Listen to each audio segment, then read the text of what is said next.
नमस्कार दोस्तों। आज की कहानी दो कजिन बहन गीता और कविता की है। दोनों में प्यार और ईर्ष्या भी चरम सीमा तक थी, जिस कारण एक बेगुनाह भिखारी मर गया। कहानी मज़ेदार है, इसलिए कृपया चैनल को सब्सक्राइब करें, कमेंट करें, लाइक करें, जिससे हमारी अगली कहानी आप तक आसानी से पहुंच सके। दोस्तों, कविता गीता से बड़ी थी, इसलिए उसकी शादी गीता से पहले हो गई थी। कविता अपने पति के साथ अच्छा जीवन बिता रही थी और अपने ससुराल में बहुत खुश थी।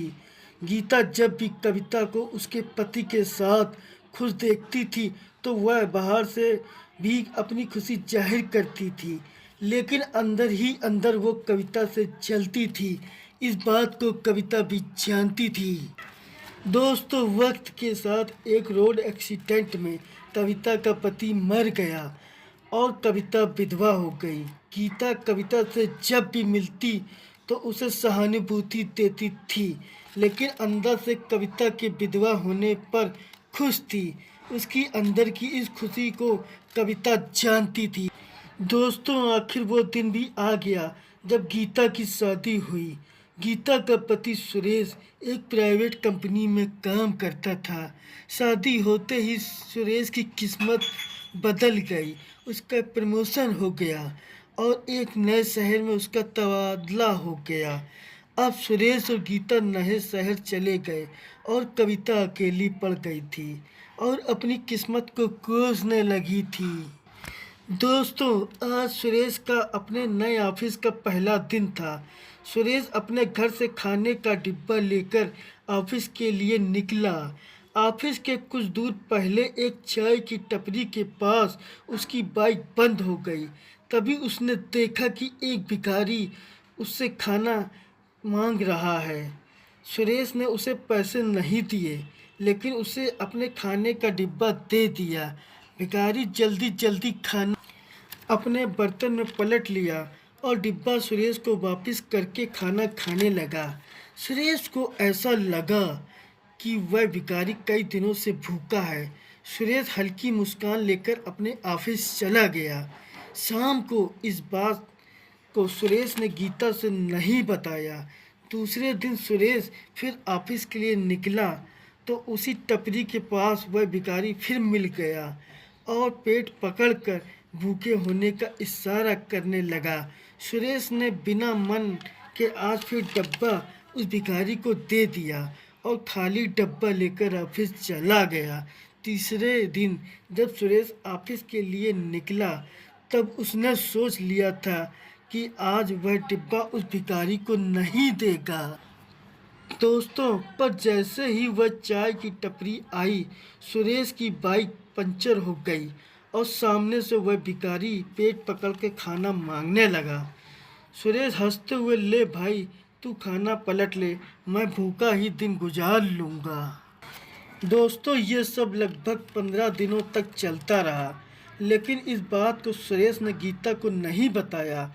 उसे लगा कि मैं दिन में भूखा रहता हूँ, इस बात से गीता नाराज़ होगी। उसी रात कविता गीता के घर आ गई। गीता और सुरेश को इतना खुश देखकर कविता जल गई। दूसरे दिन सुबह कविता ने खाना बनाया और खीर भी बनाई।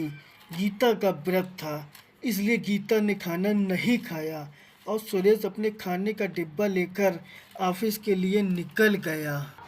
दोस्तों, कुछ समय बाद किचन से बर्तन गिरने की आवाज़ आई तो गीता ने जाकर देखा। अंदर का नज़ारा देखकर गीता ज़ोर से चिल्लाई। उसके चिल्लाने पर पड़ोसी भी अंदर आ गए। सबने देखा कि खीर का बर्तन गिरा पड़ा है और उसी के पास एक बिल्ली मरी पड़ी है। पड़ोस के लोगों ने गीता से कहा कि लगता है खीर में कुछ जहरीली चीज़ गिर गई है, इसी कारण बिल्ली मर गई है। तभी दोस्तों, गीता को पूरा शक कविता पर हुआ।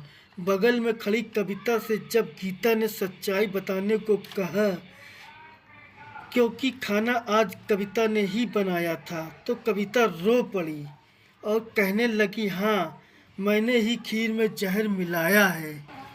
मैं तो विधवा हूँ और तुम्हें भी विधवा देखना चाहती हूँ। गीता ने घड़ी देखी, दोपहर का 3 बज रहा था और गीता जानती थी सुरेश के ऑफिस में लंच 2 बजे तक होता है। गीता ने सुरेश को तुरंत फ़ोन किया लेकिन फ़ोन नहीं उठा।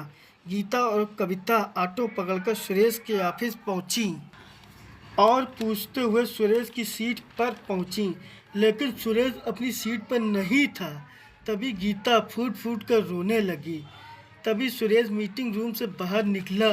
जैसे ही गीता ने सुरेश को देखा तो लिपट कर रोने लगी और कविता की सारी सच्चाई सुरेश को बता दी। सुरेश बिना कुछ कहे चाय की टपरी की तरफ दौड़ा। गीता, कविता और ऑफिस के कुछ लोग भी सुरेश के पीछे पीछे दौड़े। टपरी के बाहर भीड़ लगी हुई थी और वह भिखारी मरा पड़ा है था। तभी सुरेश ने रोते हुए सारी बात गीता को बताई। कविता को सजा हो गई। दोस्तों, कहानी जितने दिलों तक पहुंचनी थी पहुंच गई। हमारी अगली कहानी आने वाली है। कैरेक्टर स्टोरी काल्पनिक है दोस्तों।